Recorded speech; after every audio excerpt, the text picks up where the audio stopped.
ආයබෝන් මම සොහරා පෙරේරා. ලංකාවද බංකොලොත් රටක්ද?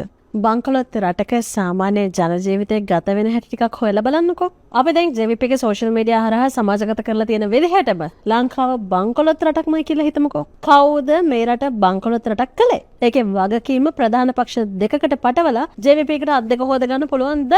ඉතිහාස ටිකක් අවසර බලමු. ලංකාව බංකොලොත් රටක් කරන්න JVP එක ක්‍රම දෙකකින් සම්බන්ධයි. පළවෙනි ක්‍රමය තමයි ඒගොල්ලෝ විසින්ම හොරෝ විදියට අද හඳුන්වන අයව ජනාධිපතිවරු විදියට පත් කිරීම මගින්. සිරිමාව බණ්ඩාරනායකගේ ආණ්ඩුවට විරුද්ධව 71 කැරැල්ල ගහලා ආණ්ඩුව වට්ටලා ඊළඟට ආපු 77 ජනාධිපතිවරණේ JRට ජනාධිපති වෙන්න පාර හැදුවේ කවුද? 1988 දෙසැම්බර් ජනාධිපතිවරණය, ඒ කියන්නේ 88 89 JP දෙවනි කැරැල්ල කාලේ ඒ ජනාධිපතිවරණය වර්ජනය කරන්න කියලා ජනතාවට තර්ජනය කරලා ඡන්ද දෙන්න ආපු අයව ඝාතනය කරලා ඊටම දූෂිත මැතිවරණයක් සඳහා ඉඩ දීලා රණසිංහ ප්‍රේමදාසට ජනාධිපති වෙන්න පාර කැපේ කවුද? චෞර රැජින කියලා ඒගොල්ලෝම හඳුනන්නේ චන්ද්‍රිකා කුමාරතුංගව ජනාධිපති කරන්න ගෙයින් ගෙට ගියේ කවුද? සුනාමි හොරා කියලා ඒගොල්ලෝම හඳුනන මහින්ද රාජපක්ෂව ජනාධිපති කරන්න ගෙයින් ගෙට ගියේ කවුද? 2015 ජනාධිපතිවරණයේදී මෛත්‍රීපාල සිරිසේනව ජනාධිපති කරන්න කියලා එක දිගට කැම්පේන් කරේ කවුද? 2015 2019 ආණ්ඩු කාලේ බැංකු හොරා කියලා ඒගොල්ලෝ අද කියන අගමැති රනිල් වික්‍රමසිංහ එක්ක ළඟින්ම වැඩ කරේ කවුද? ගෝඨාභය රාජපක්ෂ ජනාධිපතිකමෙන් ඉවත් වුණාට පස්සේ ජනාධිපති වෙන්නේ කවුද කියලා මිනිස්සු අහද්දි පිළිතුර මගහැර අරගල කරලා ගෝඨාභයව එලවලා රනිල් වික්‍රමසිංහට ජනාධිපති වෙන්න පාර කැපුවේ කවුද? ඒ ඔක්කොම කරේ වෙන කවුරුත් නෙමෙයි. ජනතා විමුක්ති පෙරමුණ නොහොත් අද ඔය මාලිමාව කියලා හඳුනගන්න කට්ටිය. දෙවනි ක්‍රමය තමයි රටේ ආර්ථිකය ඍජු සහ වක්‍ර විදිහට ඝාතනය කිරීම මගින්. උදාහරණයක් විදිහට සිරිමාවෝගේ ආණ්ඩුවට විරුද්ධව 71 කැරැල්ල ගහලා රාජ්‍ය බලය අල්ලන්න ගිහිල්ලා ජීවිත සහ දේපල විනාශ කරලා මේ රටට විශාල ආර්ථික හානියක් කරේ කවුද?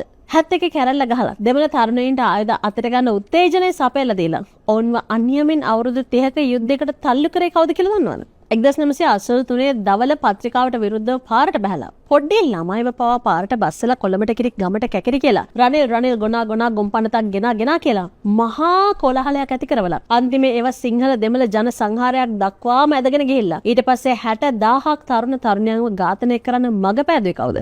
ප්‍රේමදාසගේ ආණ්ඩුවට විරුද්ධව 88 89 කැරැල්ල ගහලා දෙවනි පාරටත් රාජ්‍ය බලයක් අල්ලන්න ගිහිල්ලා ජීවිත සහ දේපල විනාශ කරලා මේ රටට විශාල ආර්ථික හානියක් කරේ කවුද?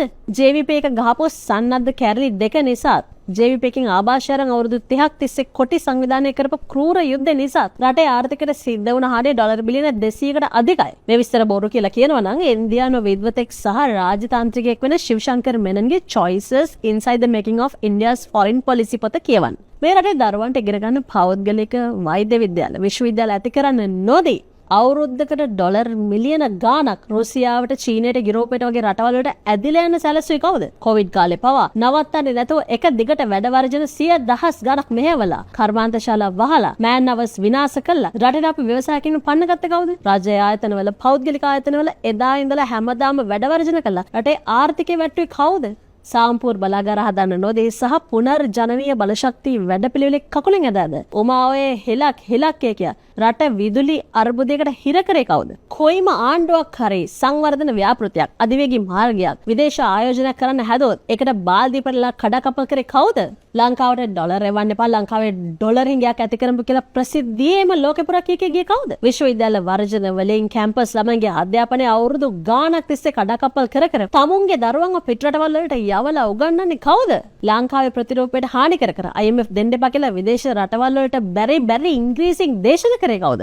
පාර්ලිමේන්තුව වටලන්න වරයෝ කියලා ජනතාව කුපිත කරවලා පාර්ලිමේන්තුවේ බලය අල්ලලා මේ රට අරාජික කරලා බංග්ලාදේශයක් වගේ කරන්න හදුවේ කවුද? වෙන කවුරුත් නෙමෙයි. මේ සේරම කලේ JVP එකෙන්. ඔන්න ඔය විදිහට JVP එකත් මේ රට විනාශ කරන්න කර හවුල් වුණා. ඒත් අද JVP එක තමුන්ගේ කතිකත්වය සහ සෝෂල් මීඩියා ප්‍රෙසන්ස් එක මගින් මේ සේරම පව අනිත් පක්ෂ වලට පවරලා අත් දෙක හොදගෙන සමාජයෙන් නොමග යවන්න දඟලනවා. මෙහෙම නෑ කියලා කියනවා නම් පහුගිය කාලේ කොහොම වෙලා හිටපු කෙනෙක් වෙන්න ඕනේ.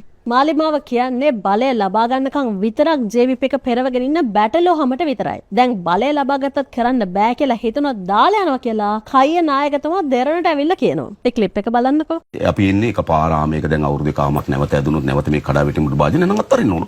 හොඳට කරගෙන යන රට 2015 දී කරා වගේ බලෙන් අරගෙන ඊට පස්සේ කරන් යන කම්මැලි හිතුනම ඒක මගෙන් නවත්තනවා කියලා කිසිම ගාණක් නැතෝ කියන කැත කැමති වෙලාවට ගන්නයි කැමති වෙලාවට දෙන්නයි එහෙම සෙල්ලම් කරන්න මේක මැච් එකක්ද රටක්ද? මෙහෙව් JVP එක ශුද්ධවන්තයෝ කියලා හිතාගෙන ඡන්ද දෙනවා නම් ඒ ගැන 100,000 පාරක් හිතන්න වෙනවා. අතකැතුව මෙන්න මේ ටික කොහේ හරි ලියලා තියාගන්න. 1989 දී LTT එකටත් කලින් දළදා පෙරහැර තහනම් කරලා දළදා මාලිගාවට පහර දීලා දළදා හාමුදුරුවන්ව පැහැර ගන්න හදපු ජනතා විමුක්ති පෙරමුණට මාලිමාවෙන් නෙමෙයි GPS එකෙන් ආවත් මේ රටේ බලයට එන්න පාර හොයාගන්න බෑ. මොකද ඇනපු පීයකින් සනීප කරපු තුවාල මේ ලෝකේ කොහෙවත් නැහැ.